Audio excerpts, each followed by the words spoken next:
Bienvenue. Aujourd'hui, on s'attaque à une question fondamentale en élevage équin. Une échographie montre un œdème utérin chez une jument. Alors, est-ce une bonne nouvelle, le signe d'une gestation à venir, ou au contraire, le premier symptôme d'une infection qui pourrait tout compromettre? C'est cette énigme, ce véritable puzzle diagnostique que nous allons décortiquer. Voilà, c'est le dilemme. Fertilité ou infection? Une question qui se pose quasi quotidiennement pour les vétérinaires sur le terrain. Tout part de cette image, des plis de l'endomètre gonflés, œdémateux. C'est un moment clé.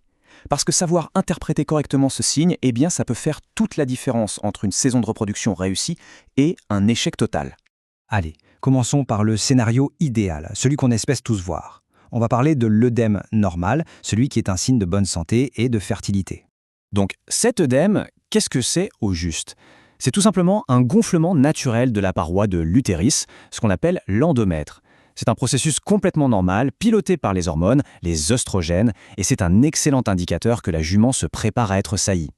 Et ce qui est génial, c'est que ça donne une image très caractéristique à l'échographie. Les vétérinaires ont même une image pour ça. Ils parlent d'une orange coupée ou d'une roue de charrette. C'est une signature visuelle qui permet de reconnaître quasi instantanément une jument en chaleur. Et ce phénomène suit une chronologie bien précise. L'œdème n'apparaît pas n'importe quand. Il commence à se former environ 8 jours avant l'ovulation.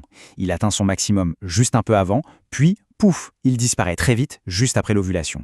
C'est un vrai balai hormonal. Ici, on voit parfaitement bien cette danse des hormones.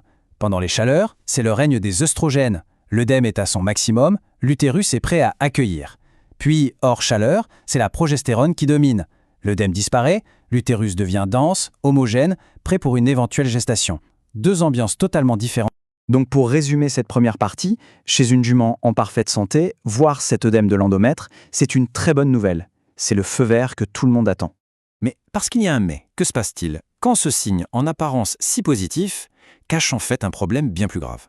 On parle alors d'endométrite. C'est une inflammation de la paroi de l'utérus. En gros, l'utérus n'arrive plus à faire son travail de nettoyage après la saillie. Il se remplit de bactéries, de liquides, de débris, et ça crée un environnement totalement toxique pour un embryon. La gestation devient impossible. Et le vrai piège, c'est que cette infection est souvent invisible. Parfois, oui, il y a des écoulements, c'est clair, mais la plupart du temps, c'est subclinique. Zéro signe extérieur.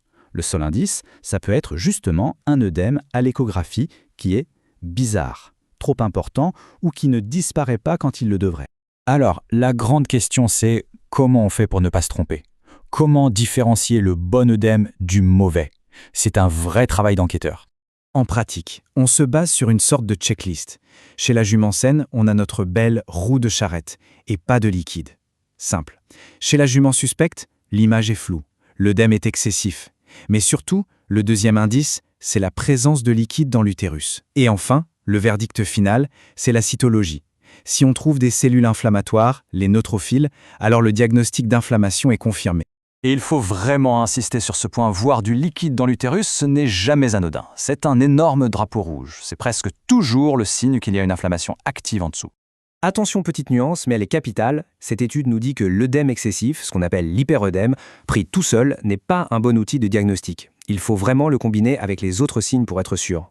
Et c'est là que la cytologie entre en jeu et devient la star du diagnostic. Pourquoi ? Parce qu'elle est 2 fois plus sensible que la culture bactérienne classique. Ce qu'on cherche, ce n'est pas tant la bactérie elle-même, mais la réaction inflammatoire qu'elle provoque. Et ça, la cytologie le montre sans équivoque. Mais parfois, même avec tout ça, le doute persiste. Pour les cas les plus coriaces, il faut sortir l'artillerie lourde en matière de diagnostic. On suit une sorte d'escalade diagnostique. On commence toujours par le plus simple, la cytologie.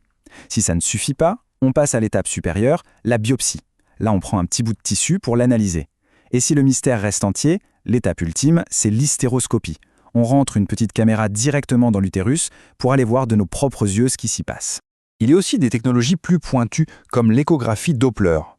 Elle ne se contente pas de montrer la structure, elle montre aussi le flux sanguin. Et qui dit inflammation dit augmentation du flux sanguin.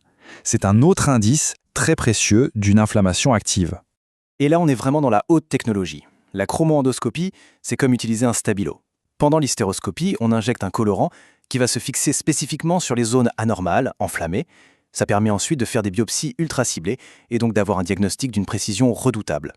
Bon, une fois qu'on a enfin résolu l'énigme, que le diagnostic est posé, qu'est-ce qu'on fait?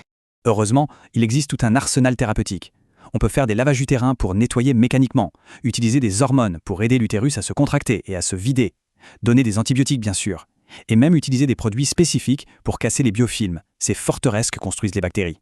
Finalement, la chose la plus importante à retenir, c'est celle-ci. On ne peut pas juger sur une seule image. Une échographie, c'est une photo à un instant T. Pour vraiment comprendre, il faut tout le contexte. À quel moment du cycle on se trouve? Est-ce qu'il y a du liquide? Et que disent les analyses de labo? C'est en assemblant toutes ces pièces qu'on résout le puzzle. Et ça nous laisse avec une question pour l'avenir.